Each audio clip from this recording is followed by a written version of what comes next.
The 12 Days of FLUFFENMASS. Tales of festive grimness and dark festival.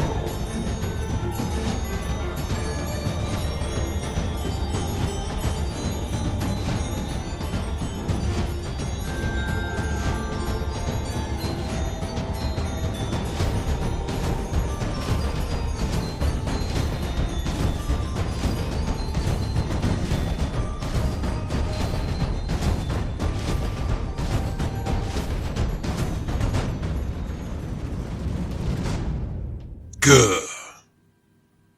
Written by James Norfolk-Cinis. Read by Adam Nichol.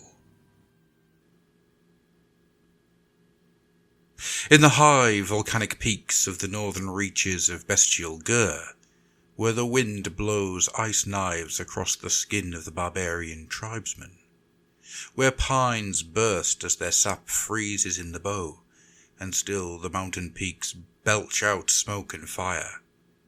There sits a deep valley, bordered by both snow-draped forest and high jagged peaks.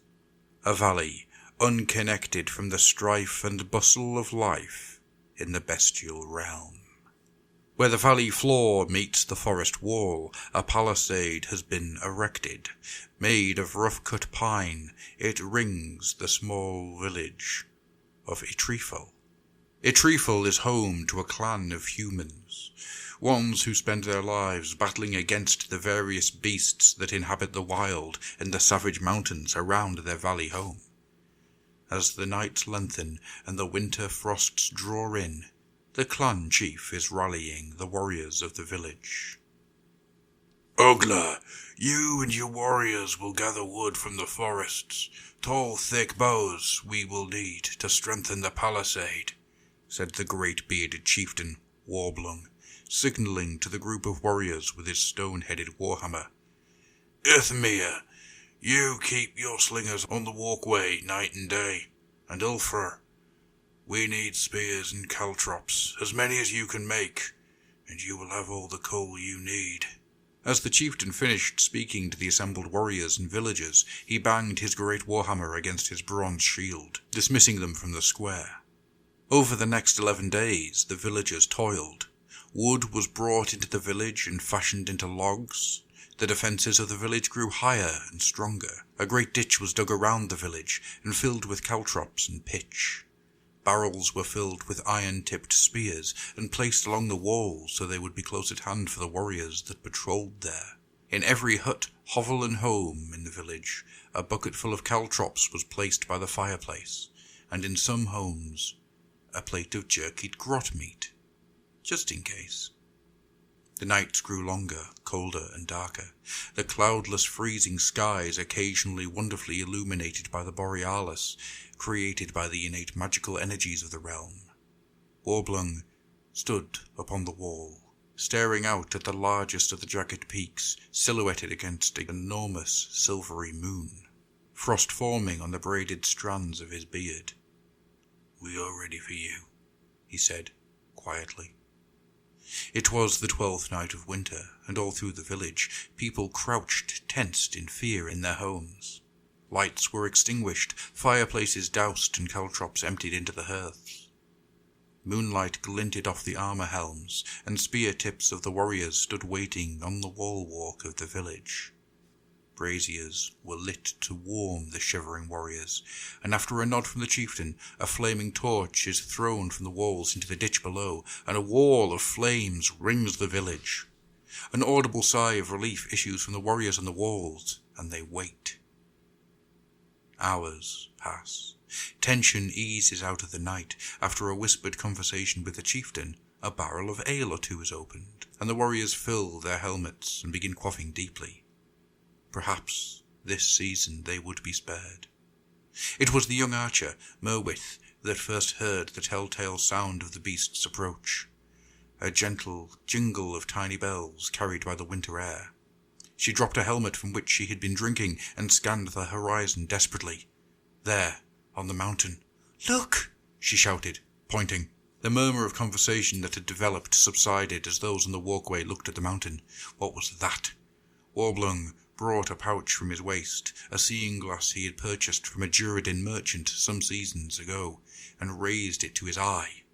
The mountain was as dark as night in the shadow of the moon, so he pressed some runes along the length of the spyglass and made the mountainside visible to him. Although everything appeared as various shades of grey, there appeared to be grots.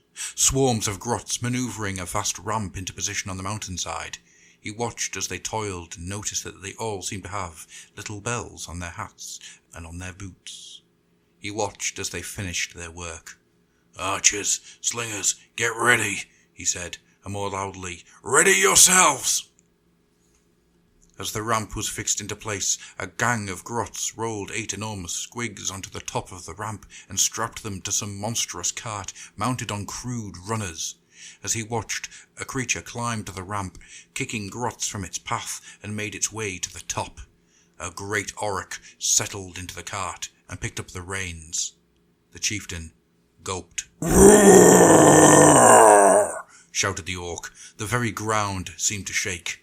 It shook the reins, and the squigs leapt into life. The cart and squigs thundered down the ramp as a great avalanche began to pick up momentum behind the monster in the cart. "Archers, slingers, look to the sky!" The cart hit the bottom of the ramp and was thrown high into the air.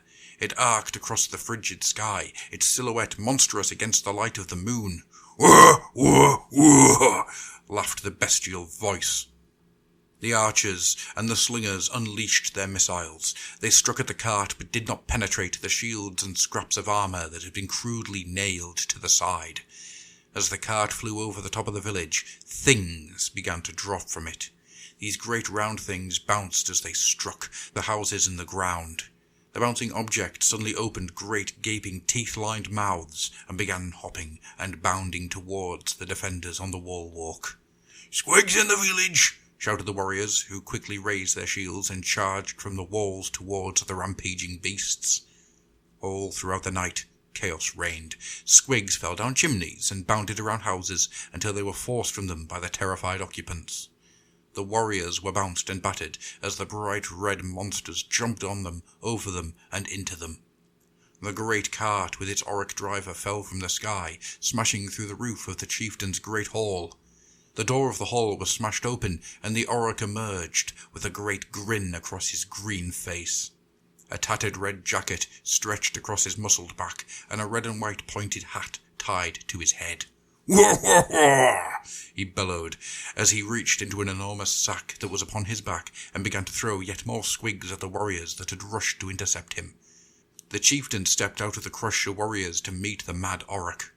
Warhammer raised in one hand, his shield held defiantly before him, eagle-winged helm glinting in the lights of the fires that were now spreading around the village. The auroch threw a squig at him, and he smashed it aside with his hammer. Another he deflected upon the boss of his shield. "I will end you, beast!" snarled Warblung. He stepped towards the auroch and stumbled on the body of a squig. Before he could steady his footing, the orc had dealt him a mighty blow across the head that sent his helm flying high into the night sky. His head hit the frosted earth hard, and the world went black. The following morning, Warblung opened his bleary eyes. He could see next to him lay on the ground the bodies of squigs and warriors who had fallen in the night.